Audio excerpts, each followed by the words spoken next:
యేసు ప్రభువారి శ్రేష్టమైన ఘనమైన నామంలో శుభములు తెలియజేస్తా ఉంటున్నాం. 3 సంవత్సరాల సంపూర్ణ బైబిల్ పర్యటనకి ఆహ్వానిస్తా ఉంటున్నాం. కీర్తన 119, 105 వచనం నుంచి 128 వచనం వరకు. 105 వచనం నుంచి ఉంటున్న 8 వచనాలు ఇక్కడ నూన్ అనే ఆ అక్షరంతో ఆరంభిస్తా ఉంటున్నాడు. 105 వచనంలో ఆయన అంటున్నాడు, నీ యొక్క లేఖనములు, నీ యొక్క వాక్యము నా పాదములకు దీపము, నా త్రోవకు వెలుగు అంటున్నాడు. ఇది అతి కష్టతరమైన లేఖనాలతో మనకుంటున్న సంబంధం.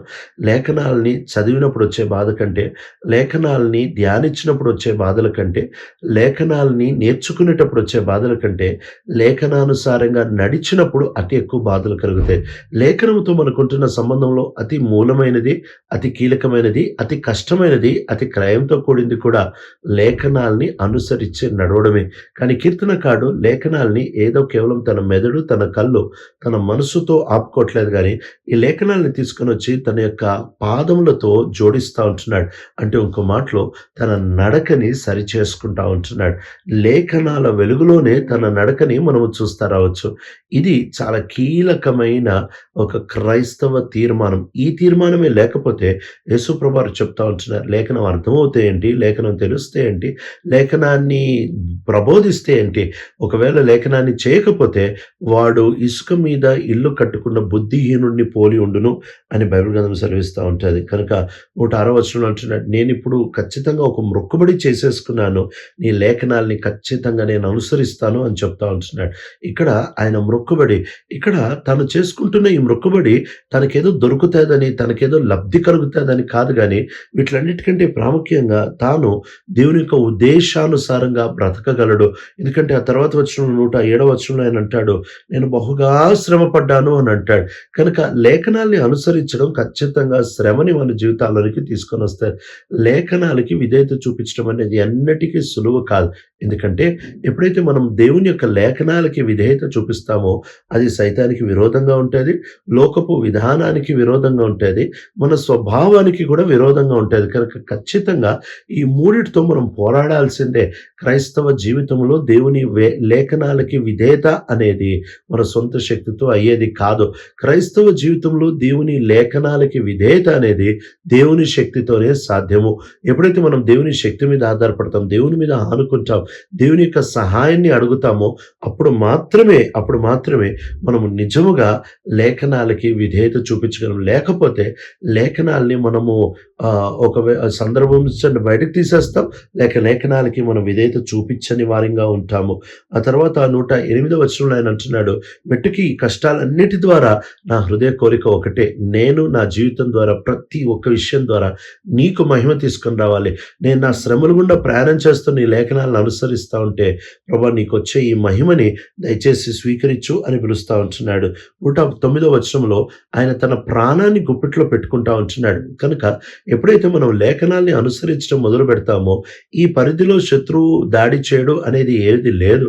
ఎప్పుడైతే యోబు తనకి తెలిసిన ఆనాటి కాలంలో తాను భక్తి చేస్తూ ఉంటున్నాడో తన జీవితంలో ప్రతి కోణాన్ని శత్రువు దాడి చేయడానికి అనుమతించబడతా వచ్చాడు.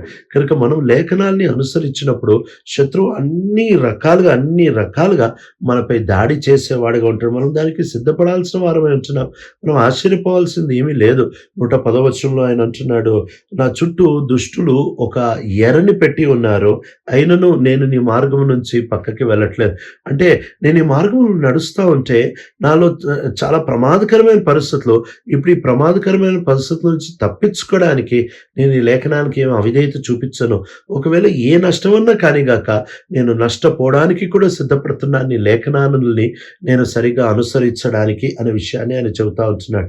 ఆ తర్వాత 111, 12 వచనాలు ఆయన అంటున్నాడు, ప్రభా నీ లేఖనాలే నా నిత్య స్వాస్యం అని చెప్తున్నాడు. అవే నా నిత్య ఆనందానికి కారణము. చివరి వరకు నా హృదయాన్ని దాన్ని చేయడానికే నేను అప్పగించుకుంటా వచ్చాను. ఈ రెండు మాటల్ని మనం గమనించాలి. ఒకటి నిత్య స్వాస్యం అని అంటున్నాడు, ఒకటి నిత్య ఆనందము అని అంటున్నాడు. దేవుని వాక్యంలో ఆనందించకుండా దేవుని వాక్యాన్ని ఒక బాధ్యతతో మాత్రమే సరుగుతూ గొనుగుతూ మనం చేయడంలో ఏ మాత్రం దేవునికి ఆనందము కాదు, మనకి మీరు కూడా మేలు జరిగేది కాదు. దేవుని యొక్క లేఖనాల్ని దేవునితో సంబంధం ఈ 2 కలిసి వెళ్తాయి.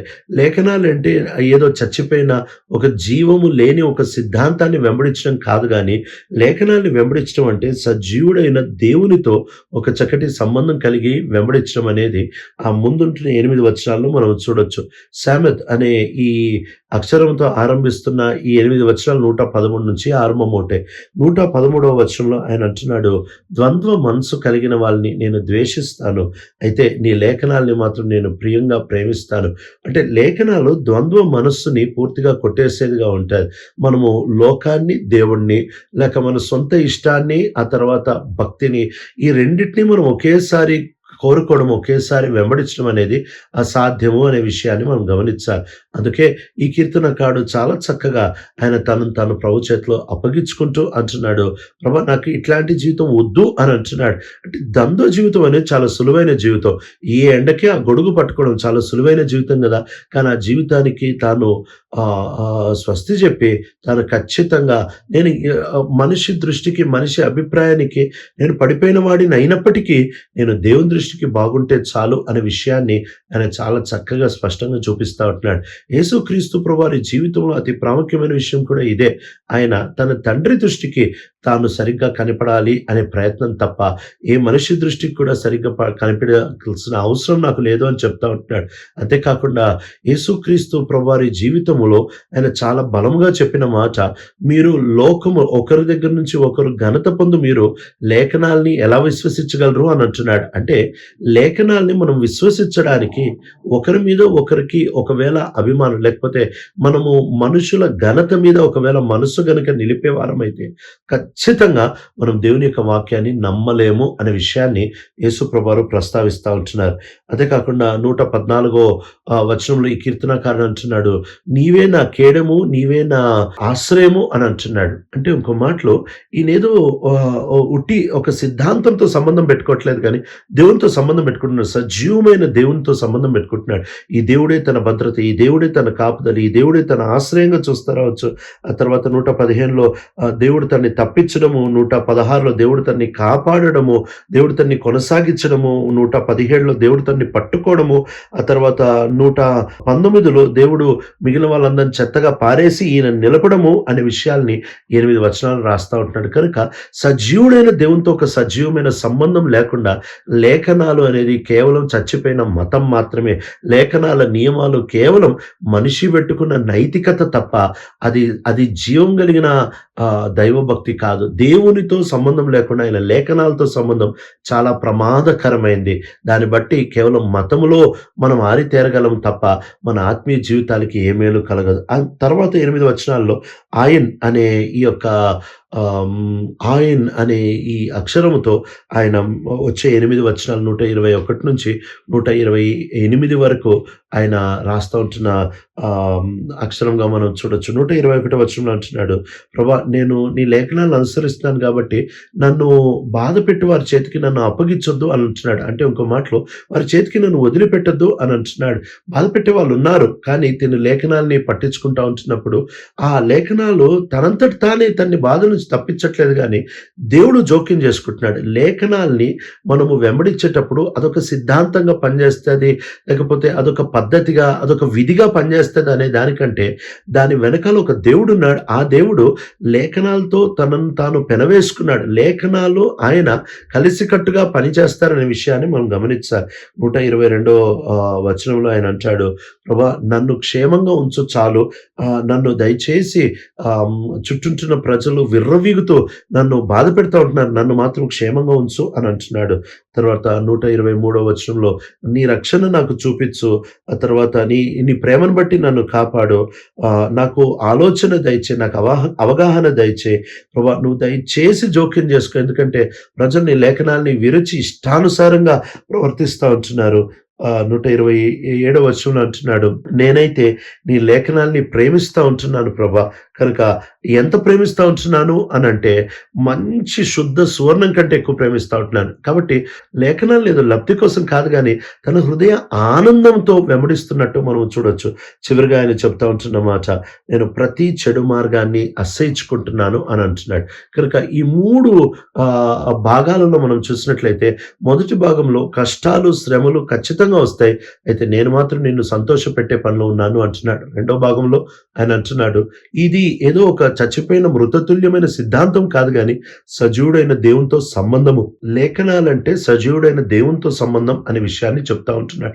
అంతేకాదు మూడవ భాగంలో ఆయన చెప్తా ఉంటున్నాడు, ప్రభా చుట్టుపక్కల ఎలాంటి పరిస్థితులు నన్ను మాత్రం వదలొద్దు అని విజ్ఞాపన చేస్తున్నాడు. మొరపెడతా ఉంటున్నాడు. ఎందుకు అనంటే, నువ్వు నన్ను కాపాడితే ఇంకెక్కువ నీ వాక్యానికి లోబడితే, ఇంకెక్కువ నీకు అప్పగించుకుంటా, ఇంకెక్కువ నీ మహిమ కోసం జీవిస్తాను అని అంటున్నాడు. కనుక ఈ కీర్తన అంతట్లో దేవుడు కేంద్రీకృతముగా, దేవుడికి నచ్చేటట్టు నేను బతకాలి. నాకేమైపోయినా పర్వాలేదు, దేవుడికి నచ్చేటట్టు నేను బతకాలి అనే దృష్టితోనే ఈ కీర్తనకారుడు జీవిస్తా ఉంటున్నాడు. ప్రియ తండ్రి, నమ్మకమైన దేవ, మా జీవితాల్లో కూడా నీ దృష్టికి మేము బాగుంటే చాలు అనే దృక్పథంతో జీవించే కృపను మాకు అనుగ్రహిస్తాం. యేసు ప్రభు మా రక్షకుడి నామములో అడుగుతున్నాం తండ్రి, ఆమేన్.